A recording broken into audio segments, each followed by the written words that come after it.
Welcome to our channel. Today we how to authorize our ev.com for AI captions for LinkedIn video, beginner guide step by step clearly. To start, open your web browser and go to our ev.com.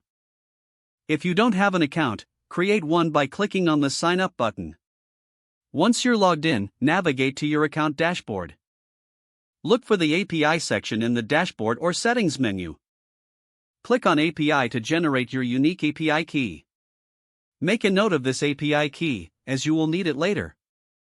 Next, open a new tab and head to LinkedIn. Log into your LinkedIn account if you aren't already.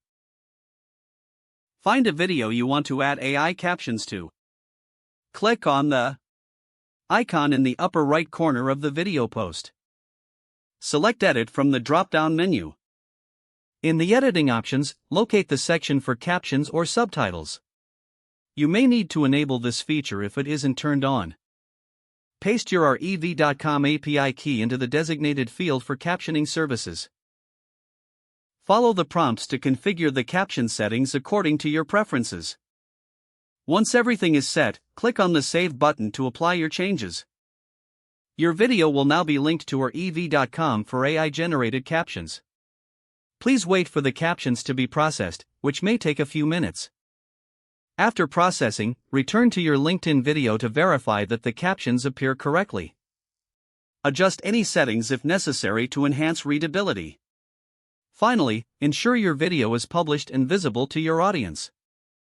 If the page does not load, refresh the browser or try again in a private or incognito window. Make sure you are using the correct email address, then retype it carefully to avoid small typos. If your password is not accepted, use the reset option and create a new strong password you can remember. Check your spam folder for verification or security emails, then complete any requested confirmation steps. Enable two-factor authentication if available to improve account security and reduce unauthorized access risk.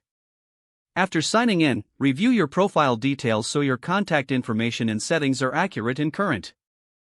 If you see an error message, note it down and try again after restarting your device and internet connection. Don't forget to like this video and subscribe to our channel for more step-by-step tech guides.